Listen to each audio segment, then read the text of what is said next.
The stars looked different this far from Earth. Captain Jake Morrison stood on the bridge of the horizon's edge and watched the asteroid field drift past the view screen. He had been exploring space for 5 years now, but the wonder never quite faded. Behind him, his small crew worked at their stations, running routine scans of the rocky debris. "Captain, I'm picking up something strange," Amy Rodriguez said from the pilot's seat. She was young, barely 26, but she was the best pilot Jake had ever worked with. Her fingers moved quickly over the controls as she brought up a new display. "There's a signal coming from inside the asteroid field. It's not on any frequency we use." Jake moved closer to look at the screen. The signal pulsed in an odd pattern, definitely artificial but nothing like human technology. "Could it be a probe from another colony?" "Negative, sir," Kyle Bennett called out from the engineering station. The tall man adjusted his glasses and studied his own readouts. "The signal structure is completely foreign. I've never seen anything like it." Lisa Chen, their medic, looked up from where she had been organizing medical supplies. "You think it's aliens?" The word hung in the air. Humanity had been exploring space for decades but had never found intelligent life. There were theories, hopes, and dreams, but no proof, until maybe now. "Only one way to find out," Jake said. He felt his heart beat faster. "Amy, can you get us closer?" "Already plotting a course, Captain." The horizon's edge was not a military ship. It was an exploration vessel, lightly armed and built for discovery rather than combat. They moved carefully through the asteroid field, dodging the larger rocks while Amy's skilled hands kept them steady. The signal grew stronger as they approached. "There," Kyle said, pointing at the screen. "It's coming from that cluster of asteroids ahead." As they rounded a particularly large rock, they saw it. A ship floated in space, caught between 3 massive asteroids. It was beautiful and terrifying at the same time. The hull was silver and seemed to shimmer with an inner light. Strange symbols covered its surface, and its design was unlike anything human engineers had ever created. "It's damaged," Amy reported. "I'm seeing hull breaches on the port side and the engines are cold."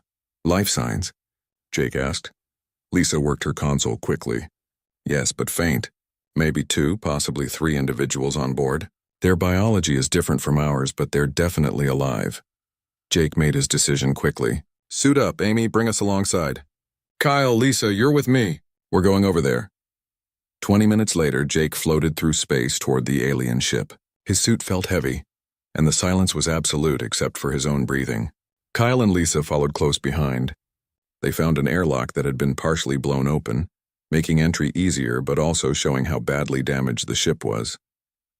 Inside, emergency lighting cast everything in a red glow. The corridors were taller than human ones, and the walls had a strange texture, almost organic. Jake led the way, following Lisa's scanner toward the life signs. They passed rooms full of technology they couldn't begin to understand and saw signs of violence.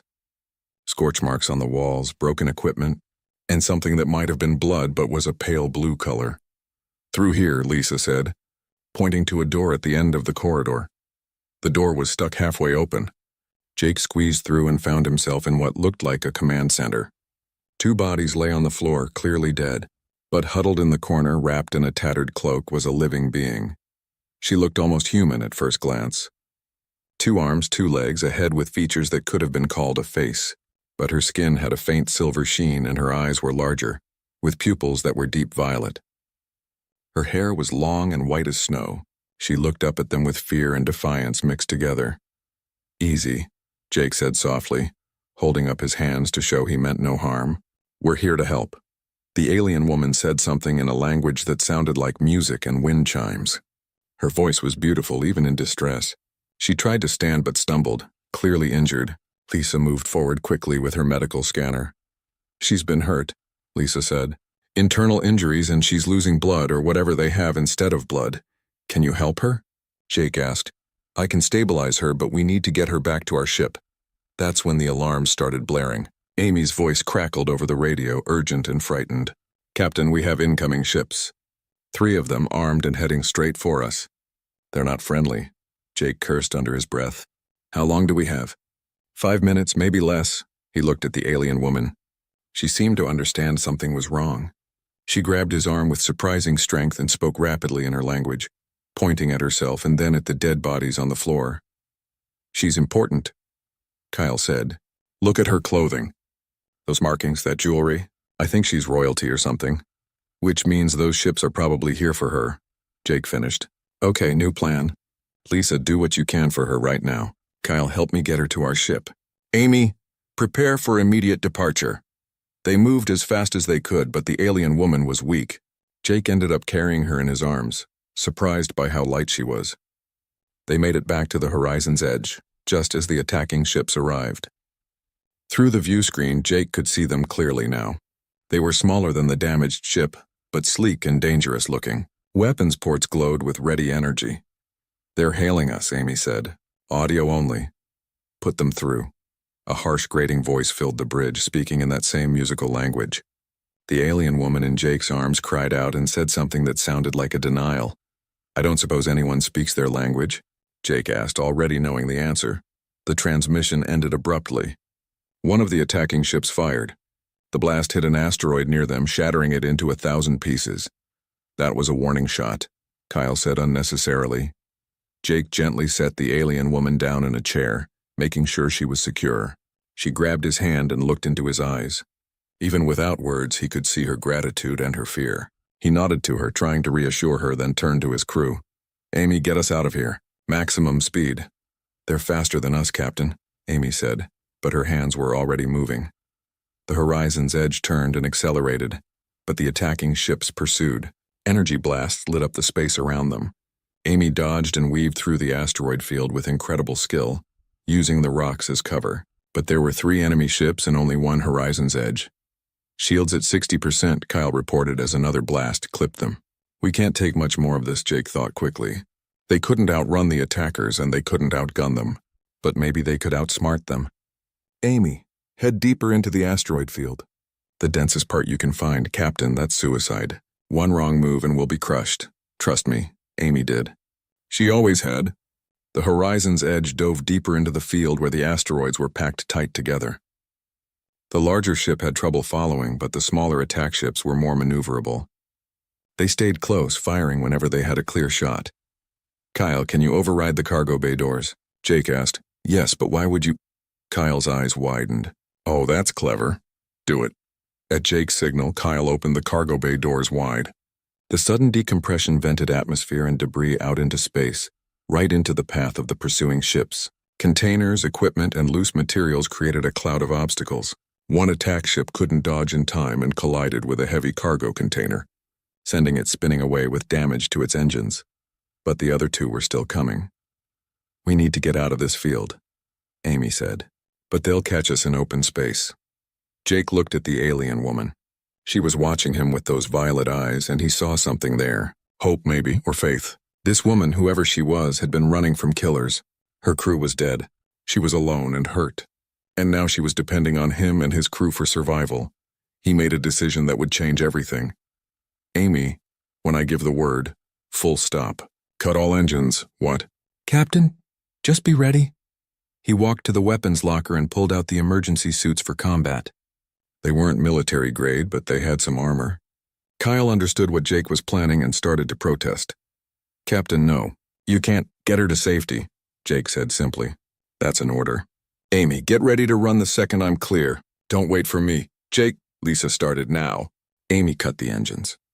The horizon's edge stopped suddenly, and the 2 pursuing ships shot past them, caught off guard by the maneuver. In that brief moment, Jake opened the airlock and launched himself into space, using his suit's thrusters to intercept one of the attack ships. It was insane. It was desperate. But it worked. Jake managed to grab onto the hull of one ship. Through its window, he could see the pilot's shocked face. The ship jerked and twisted, trying to throw him off, but Jake held on. He pulled a cutting torch from his belt and started burning through the sensor array on the hull. Blind, the ship fired wildly, and one of its blasts hit its companion ship by accident. The horizon's edge used the chaos to escape. Amy pushed the engines to their limit, racing away from the asteroid field. Jake watched them go and felt relief. The alien woman would be safe. His crew would be safe. Then something hit him hard from behind. The remaining attack ship had... Jake Morrison floated in darkness. He could not feel his body. He could not see or hear. There was only the void and a growing cold that seemed to reach into his very soul. Death felt peaceful in a way. No more pain, no more fear. Just the endless quiet. Then he felt something else. Warmth. It started small like a distant star, but it grew stronger. With the warmth came light, soft and silver. And with the light came a voice speaking words he could not understand, but that somehow made sense in his fading mind. The alien woman, the princess if Kyle had been right. She was calling to him. Jake tried to respond but had no voice. The darkness pulled at him, wanting to drag him down into nothing, but the warmth fought back. It wrapped around him like arms, holding him, refusing to let go. He felt her presence not just near him but inside him, filling the empty spaces where life was slipping away. Time became meaningless. Hours or days or moments he could not tell, but slowly the warmth won. The darkness retreated, and Jake opened his eyes. The room was bathed in soft blue light. The ceiling above him was not metal but something that looked almost like crystal. Medical equipment surrounded his bed, but none of it was human technology. Everything hummed with a strange energy he could feel against his skin.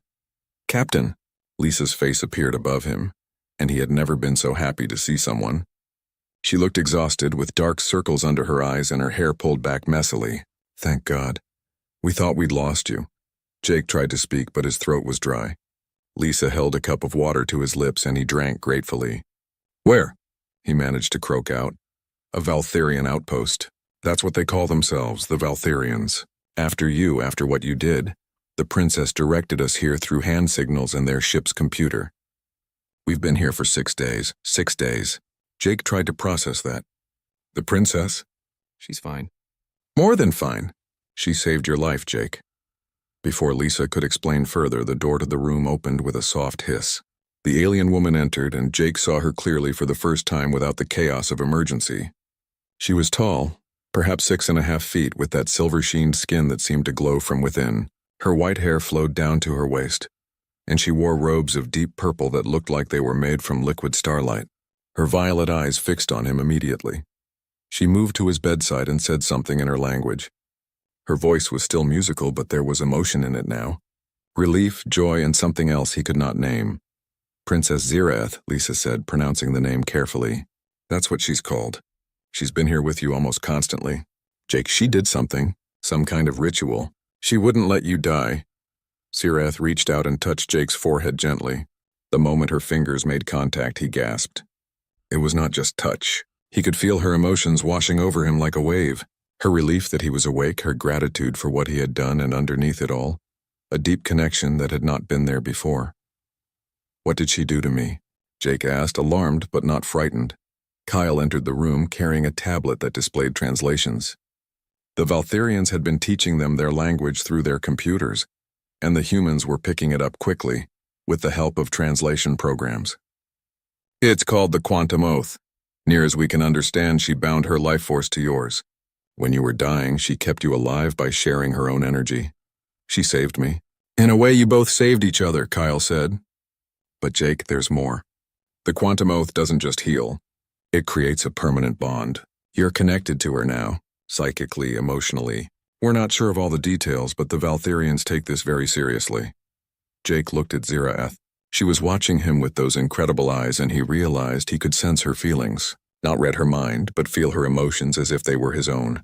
It should have been intrusive, frightening, but instead it felt natural, like he had been missing this connection his whole life and only now realized it. "Why?" he asked her directly. Zirath seemed to understand. She spoke slowly, and Kyle's tablet translated with a slight delay. "You gave your life for mine. No hesitation, no demand for reward. In my culture, this is the highest honor. The Quantum Oath was the only way to save you, but it was also my choice. I could not let you die for me." Over the next few days, Jake recovered quickly. Too quickly, according to Lisa. His wounds healed at a rate that should have been impossible. The energy blast that had nearly killed him left only a scar on his back, and even that was fading. He found he needed less sleep, and his senses were sharper. Everything about him was changing. "The bond is altering your biology," Lisa explained one afternoon while checking his vitals. "Your cells are regenerating faster. Your lifespan is probably extending. Jake, you're not entirely human anymore." That should have terrified him. Instead, Jake found himself strangely calm about it. Perhaps it was the bond itself, Zirath's peaceful presence at the edge of his mind, keeping him centered. Amy and Kyle had been busy learning everything they could about the Valtherians. They discovered that the Valtherian Empire was vast, spanning dozens of star systems. They were an old race, having traveled the stars for thousands of years. They valued honor above all else, and their laws were complex and ancient.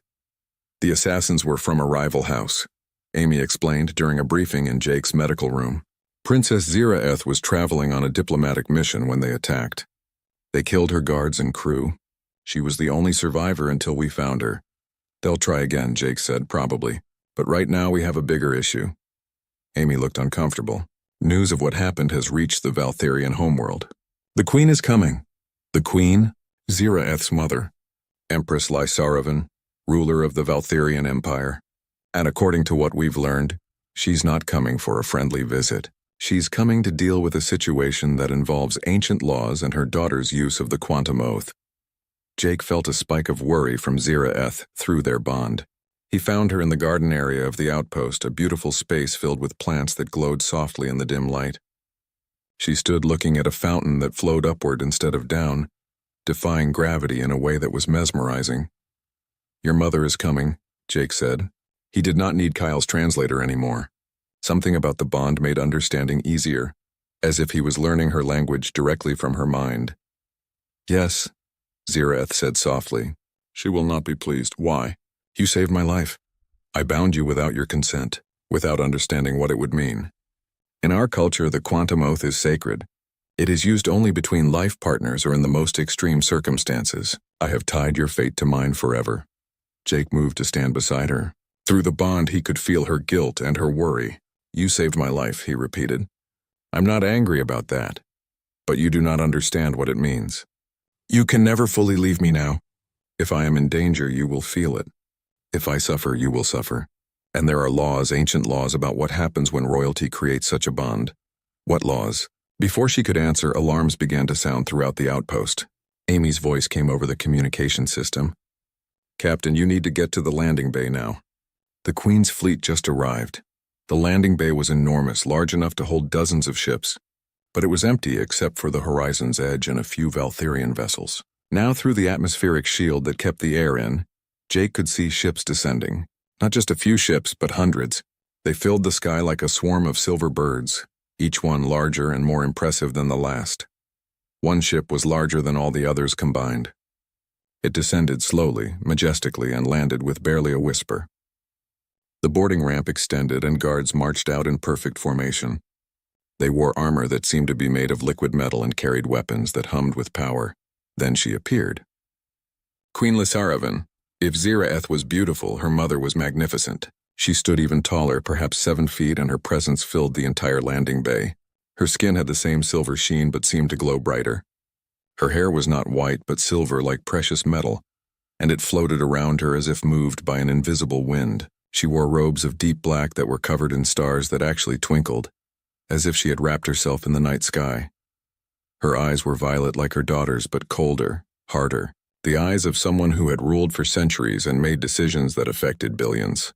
Those eyes fixed on Jake, and he felt pinned in place like a butterfly on display. The Queen spoke, and her voice carried easily across the landing bay. "I am Lysaravan, ruler of the Valtherian Empire, guardian of the Silver Throne, keeper of the Quantum Crown. I have come to see the human who sacrificed himself for my daughter." Jake found his voice, though it took effort. "I'm Captain Jake Morrison of Earth. I did what anyone would do." The Queen's expression did not change, but something flickered in her eyes. "No, not anyone. Most beings value their own lives above all else. You threw yourself into death without hesitation. This act has invoked ancient laws." She moved forward with the grace of a predator. Her guards followed, and Ziraeth stepped forward from where she had been standing behind Jake. "Mother, please." "Silence, daughter." The command was not harsh but absolute. Ziraeth stopped speaking immediately. The Valtherian homeworld was called Silvara, and it took Jake's breath away. The planet glowed with a soft light even from space, as if the entire world was lit from within. Cities sprawled across continents, their buildings reaching toward the sky like silver trees. Oceans shimmered with colors that did not exist on Earth, and mountains floated in the air. Held up by technology Jake could not begin to understand. The Queen's flagship brought them down to the capital city, a place so vast that Jake could not see where it ended. The royal palace sat at the center, a structure that defied description. It seemed to be made of crystal and light, constantly shifting and changing. Towers spiraled upward, and bridges connected buildings that floated without support. Jake's crew was housed in comfortable quarters in a building reserved for foreign dignitaries.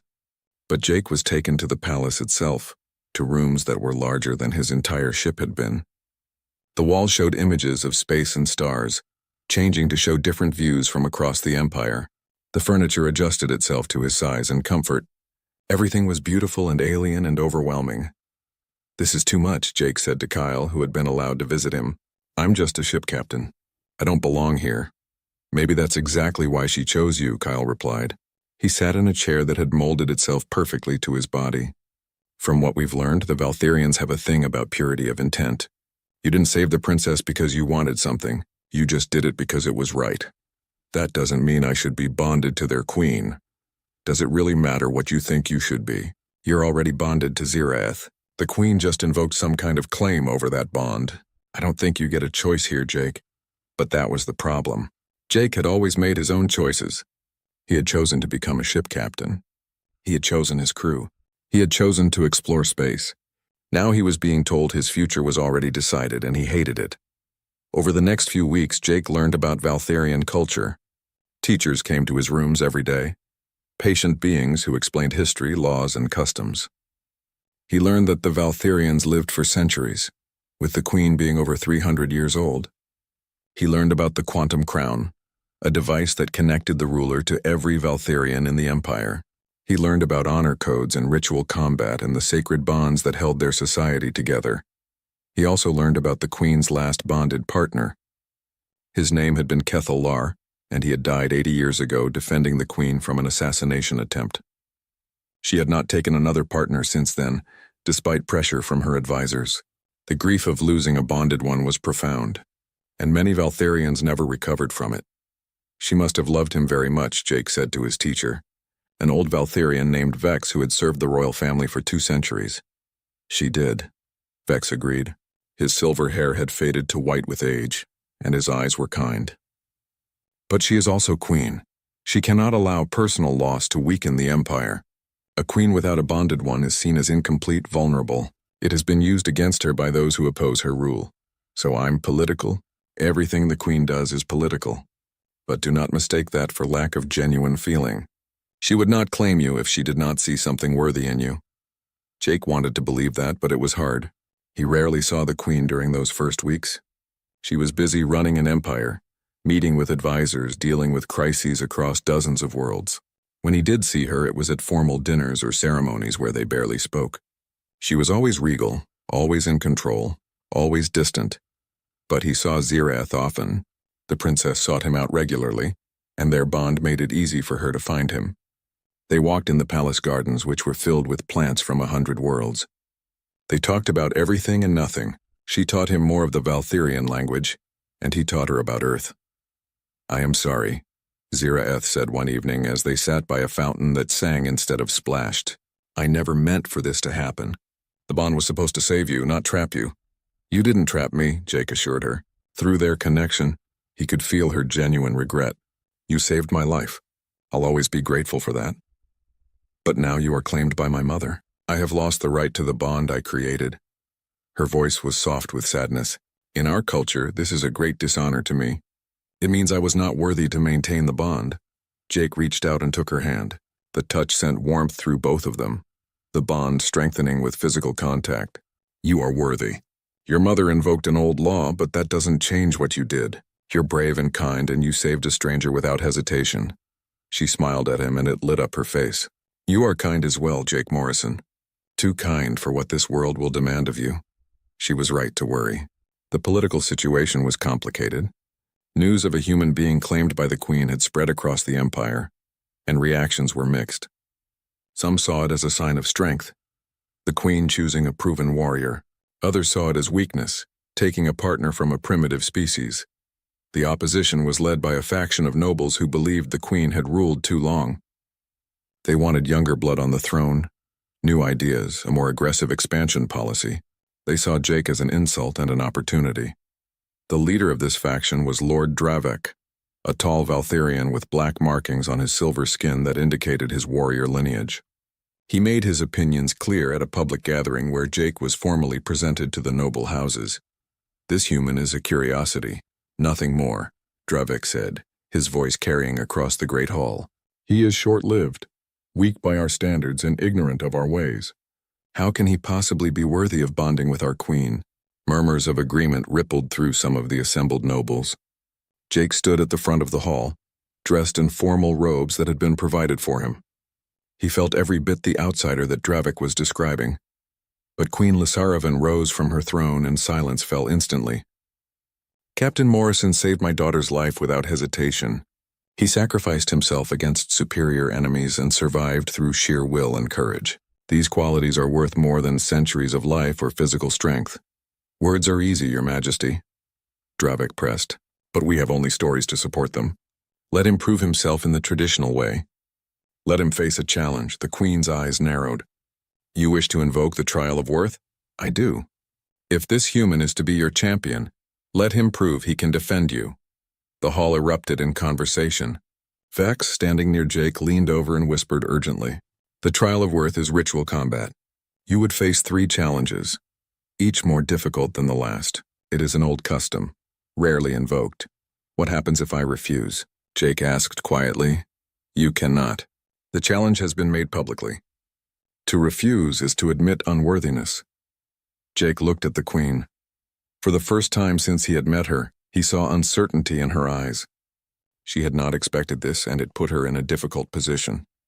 If she refused the challenge on his behalf, she would appear weak. If she accepted and he failed, she would be humiliated. Through his bond with Zirath, Jake felt her fear for him, but he also felt something else, confidence. She believed in him even if no one else did. "I accept the challenge," Jake said, his voice carrying across the hall. "I will prove my worth." The Queen's expression was unreadable, but she inclined her head. "So be it. The trial will commence in 3 days. May honor guide your path, Captain Morrison." The next 3 days were intense. Vex trained Jake in Valtherian combat techniques, though there was only so much he could learn in such a short time. The challenges would test not just his fighting ability, but his intelligence and his character.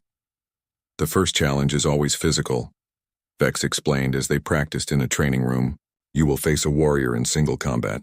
But remember, it is not about winning through strength alone. Show skill, show courage, show honor." Jake practiced with various weapons. He found he preferred a simple blade, something like a sword but lighter and more flexible. His reflexes were faster than they had been before the quantum oath, and his body moved with a grace he had never possessed as a fully human man. Lisa visited him between training sessions. "Your cellular structure is still changing," she reported. "The bond with Zirath is adapting you to survive in this environment. You're stronger, faster, and your body is learning to process things that would have been toxic to you before." "Will I stop being human eventually?" Jake asked. "I don't know, but you're something new now. Something between human and Valtherian." Amy and Kyle came to wish him luck the night before the trial. They brought news from Earth. The United Coalition had sent ambassadors to Silvara, led by a man named Richard Cole and a military officer named Susan Martinez. They wanted to negotiate for Jake's return, but the Valtherians had been polite and immovable. Jake was claimed under their laws, and those laws could not be broken. "They're trying," Amy said. "But honestly, Jake, I don't think you're coming home." "This is home now," Jake replied, surprising himself. "I don't know how I feel about it, but I'm connected to this place in ways I can't explain." "The bond?" "More than that. I saved Zirath because it was the right thing to do. Now I need to see this through, wherever it leads." Jake was given 1 day to recover from his fight with Craven. The medics treated his wounds with devices that sealed the cuts and eased the pain.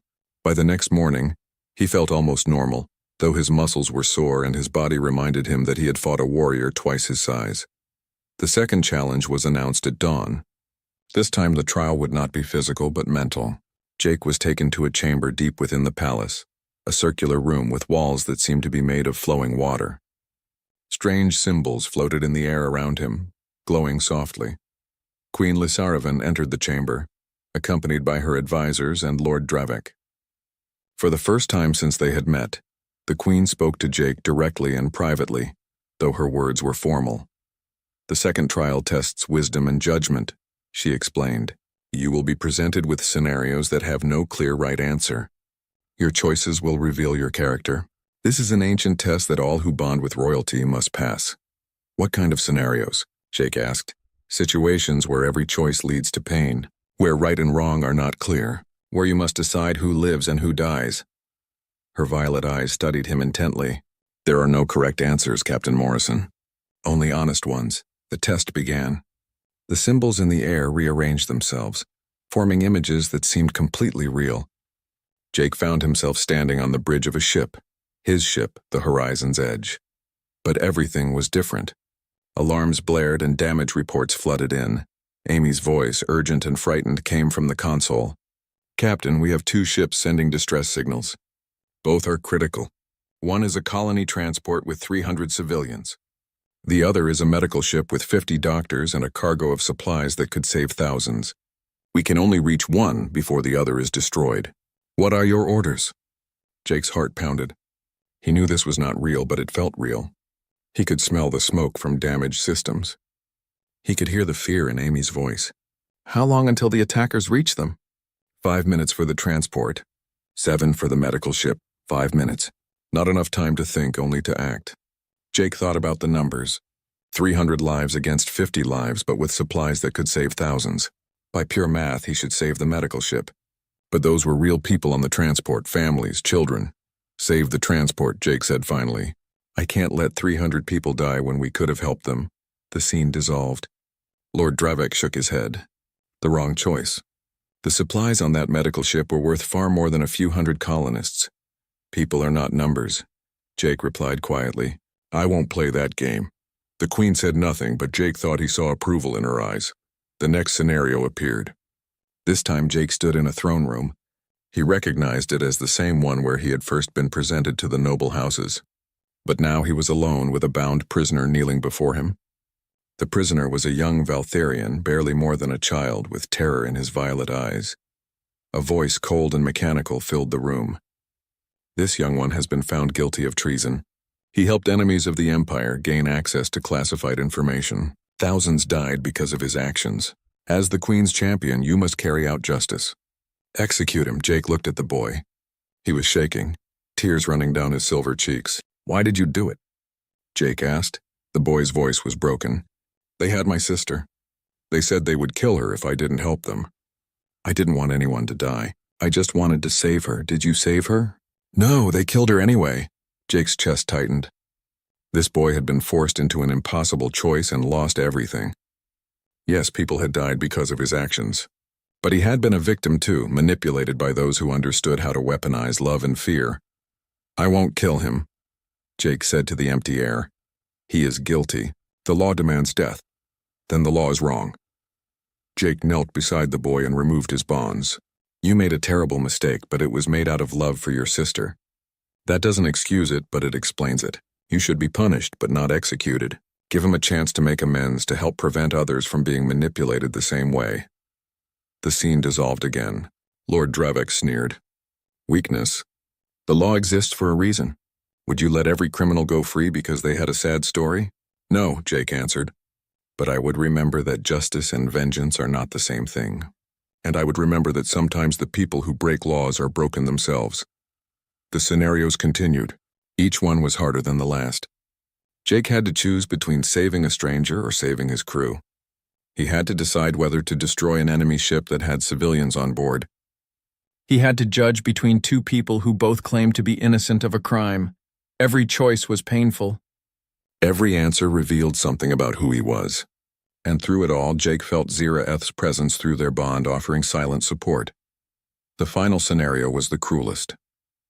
Jake found himself in a medical bay, watching himself die. His injuries were too severe. The doctors had done everything they could, but it was not enough. And standing beside his bed was Ziraeth, the princess he had saved. The mechanical voice spoke again. She wants to save you using the quantum oath, but the cost will be high. She will be bound to you forever, her life tied to yours. She will never be free to choose her own bonded partner. She will face dishonor when her mother claims the bond instead. Knowing all of this, do you accept her sacrifice? Jake watched the scene play out. He saw Ziraeth's determination. He saw her beginning the ritual, and he understood that this was not a hypothetical. This was what had actually happened. This was the choice Zireth had made when he was dying. "Stop," Jake said. "Don't do it. Let me go, you will die, I know. But she shouldn't have to give up her future for me. She shouldn't have to carry that burden." The scene froze. Zireth's hand was raised, energy glowing around her fingers, ready to begin the oath. Lord Dravik stepped forward, his voice harsh. "So you would choose death over accepting help? That is not honor, that is pride." "No," Queen Lysaravan said, speaking for the first time since the test began. Her voice was soft but carried absolute authority. "It is the opposite of pride. He values her freedom more than his own life. That is the mark of true honor." She waved her hand and the scenarios vanished completely. The chamber returned to normal. Jake found himself back in the circular room, breathing hard, covered in sweat. The tests had felt like they lasted hours, but only minutes had passed in reality. "You have passed the second trial," the Queen announced. "Your judgment is sound and your heart is pure. You value life over numbers, mercy over rigid law, and others' freedom over your own survival." Lord Dravik's expression was dark. "One trial remains, the trial of sacrifice, and this one cannot be manipulated with pretty words and soft hearts." Jake had one more day to prepare. He spent it with his crew, knowing this might be the last time he saw them as just Jake Morrison, their captain. Amy, Kyle, and Lisa had become like family during their years exploring space together. "Whatever happens," Jake told them, "I want you to know you're the best crew I could have asked for." "Don't talk like that," Lisa said, her eyes bright with unshed tears. "You're going to pass this trial and we're going to figure out this whole bonded to the Queen situation together. And if we can't stay here with you, at least we know you're in good hands," Kyle added. "Zireth cares about you. We can all see that," Amy hugged him tightly. "Don't die on us, Captain. We still need you." That night Jake could not sleep. He walked through the palace gardens under the light of Silvara's 3 moons. The bond with Zireth let him know she was nearby, and soon she joined him by the singing fountain. "I am afraid for you," she said simply. "The trial of sacrifice is the most dangerous. It requires you to risk everything with no guarantee of survival." "What exactly is it?" "Tomorrow you will understand. But Jake, know this. If you do not survive, I will never forgive myself. I saved you only to bring you to a place where you might die anyway." Jake took her hand. "You gave me a chance I wouldn't have had. Whatever happens tomorrow, that's on me, not you." They sat together in comfortable silence, connected by more than just the bond. In another life, Jake thought, things might have been different. He might have had time to explore these feelings that grew between them.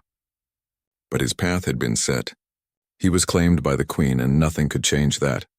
The next morning, Jake was brought to a different arena. This one was smaller, more intimate, with only the Queen, her closest advisors, Lord Dravik, and a few witnesses present. Zireth stood at her mother's side, her face carefully neutral but her emotions screaming through the bond. "The trial of sacrifice is simple," Queen Lysaravan explained. "You will face me in combat, not to the death but until one of us yields. I will not hold back, Captain Morrison. I will test you with every skill I have learned in 3 centuries of life. If you can withstand me for 10 minutes, you pass. If you yield before then, you fail." Jake felt his blood run cold. Fight the Queen? She was not just royalty. She was a trained warrior who had lived longer than human nations existed. How was he supposed to survive against that? Lord Dravik smiled cruelly. "An impossible task for a short-lived human. But that is the point. True sacrifice requires accepting impossible odds." Jake spent 3 days recovering from the trial of sacrifice. His wounds healed faster than before, the quantum oath working through his body to repair the damage. Lisa visited daily to check his progress, amazed by his resilience. "Your biology is stabilizing," she reported. "You're not human anymore, not really. But you're not fully Valtharian either. You're something new. Your lifespan is probably going to be measured in centuries now instead of decades." The reality of that hit Jake hard. He would outlive everyone he had ever known on Earth. His parents, his old friends, even Amy, Kyle, and Lisa eventually. The only constants in his life would be the Valtharians, and specifically Zireth through their bond. And the Queen. Queen Lysaravan came to visit him on the 4th day. She dismissed his guards and attendants, entering his chamber alone. It was the first time they had been truly private since he had arrived on Silvara. "You passed the trials," she said. sitting in a chair across from his bed. Without her formal robes and crown, she looked less like an empress and more like a person.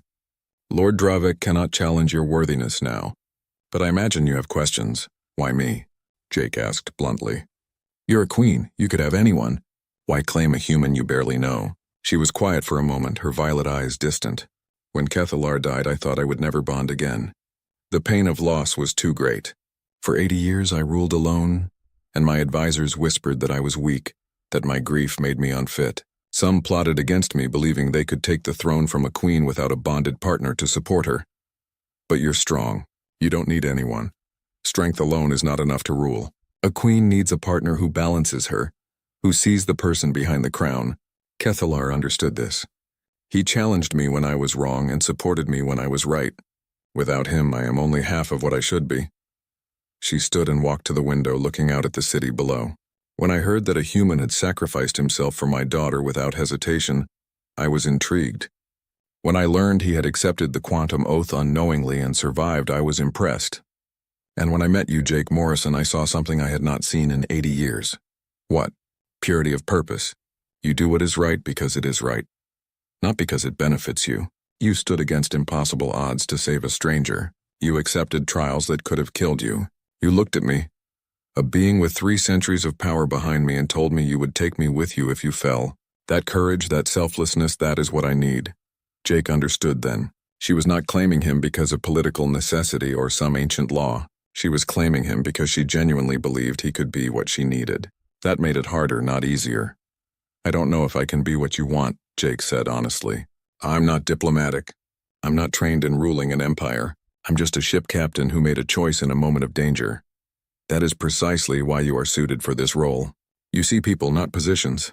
You value life, not power. And through the bond with my daughter, I can sense your character. You are exactly what I have been searching for, whether you believe it or not. She moved closer and, to Jake's surprise, knelt beside his bed so they were at eye level. It was a gesture of humility that must have cost her greatly. I am asking, not commanding. Will you accept me as your bonded partner? Will you stand beside me not as a subject but as an equal? Jake felt the weight of the moment. This was not just about him. His choice would affect the entire Valtherian Empire. It would affect relations between humans and Valtherians. It would define the rest of his very long life. But more than that, he thought about what it meant to accept. He would be bonded to this woman, this queen, for centuries. He would share her burdens and her joys. He would be responsible for supporting her, protecting her, challenging her when needed. Through his existing bond with Zira Eth, he felt her presence. She was nearby, probably just outside his chamber. He sensed her acceptance of whatever he chose. She had made peace with her mother's claim and genuinely wanted Jake to be happy. I need time, Jake said. Not years, but days. I need to understand what this really means before I make a choice this important. The queen nodded and stood. That is fair. Take the time you need. But know that while you delay, my enemies plot. They see you as weakness, proof that I am unfit to rule. They will try to use you against me. She was right to warn him. 2 days later, an attempt was made on Jake's life. He was walking in the palace gardens with Kyle when assassins struck. They came from nowhere. 6 Valtherian warriors in dark armor who moved with deadly precision. Jake barely had time to react before they were upon him. Kyle was hit first, a blast of energy that sent him crashing into a fountain. Jake drew a blade he had started carrying everywhere and managed to block the first strike aimed at his heart. But he was outnumbered and they were trained killers. One assassin got behind him and Jake felt a knife bite into his side. Pain exploded through his body and through the bond with Zira Eth. She felt his agony and her scream echoed across the palace grounds. Guards came running, but the assassins were already disappearing into secret passages. They had struck fast and faded faster. Jake collapsed, blood pooling beneath him. Kyle groaned from the fountain, alive but hurt. Zira Eth reached Jake first, her hands glowing with healing energy. But this wound was different. The blade had been poisoned with something that fought against her attempts to heal him. Jake's vision darkened as the poison spread through his system. Then the queen was there. She pushed her daughter aside and placed her hands on Jake's chest. Power flowed from her, different from Zira Eth's healing. This was raw, ancient energy. The full might of the quantum crown channeled directly into Jake's dying body. You will not die, the queen commanded, her voice ringing with authority that seemed to shake the very air. Not for politics. Not for the ambitions of lesser beings. You will live. Jake felt her power burning through the poison, consuming it. But more than that, he felt her. Her fear that she had finally found someone worthy and might lose him. Her anger at those who dared attack him. Her desperate need for him to survive. In that moment, connected to her through her healing, Jake understood what the full bond would feel like. Not the half-connection he shared with Ziraeth, but the complete joining that came with being the Queen's bonded partner. It was overwhelming and intimate and terrifying and right. His eyes opened. The Queen looked down at him, her carefully controlled expression cracking to show relief and something deeper. Jake reached up and touched her face gently. "I accept," he said, his voice weak but certain. "I'll be your bonded partner. I'll stand beside you. Not because of laws or duty, but because you deserve someone who sees you as more than a crown." Tears formed in the Queen's eyes, the first tears Jake had ever seen from her. She leaned down and touched her forehead to his, a Valtherian gesture of deep intimacy. Through the touch, Jake felt the bond beginning to form. It was different from the one with Ziraeth. Stronger, more complete and mutual in a way the first bond had never been. The attempt on Jake's life became the spark that changed everything. The Queen's guards, led by Commander Vex, tracked down the assassins to Lord Dravek's estate. They found evidence of a larger conspiracy, a plot to overthrow the Queen using Jake's death as the catalyst. Lord Dravek and his co-conspirators were arrested. Their trial was swift, their guilt undeniable. The Queen showed no mercy to those who had tried to kill her future bonded partner. They were stripped of rank and exiled to the outer colonies, their houses disgraced. But the Queen also made changes. She announced that Jake would not just be her bonded partner, but would also serve as ambassador to humanity. She established a permanent human presence on Silvara, with Amy, Kyle, and Lisa leading the diplomatic mission. It was a position of real power and importance. "You showed me that my empire needed to look outward," the Queen told Jake during a private dinner. "Your people have qualities we have forgotten. Adaptability, creativity, the willingness to take risks. We need that influence." The bonding ceremony was held 1 month after Jake's acceptance. It was a grand affair, attended by representatives from across the Valtherian Empire and delegations from Earth. Ambassador Richard Cole and Admiral Susan Martinez represented humanity, still uncertain about one of their own being permanently bonded to an alien queen, but recognizing the opportunity it represented. Jake stood in the throne room, wearing formal robes that combined human and Valtherian elements.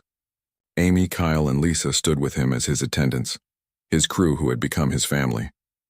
Ziraeth stood beside her mother, her expression serene. Through their bond, Jake felt her genuine happiness for him. The ceremony itself was beautiful and complex. It involved the exchange of vows in both English and Valtherian. It required Jake and the Queen to share their blood, mixing it in a ceremonial cup that glowed with inner light. And finally, it required them to join minds fully through the quantum oath. When the Queen took Jake's hands and opened her mind to his completely, Jake gasped. He felt centuries of memory of joy and pain, of victories and losses. He felt the weight of responsibility she carried every day. He felt her loneliness and her hope, and she felt him, his short but full life, his simple dreams that had led him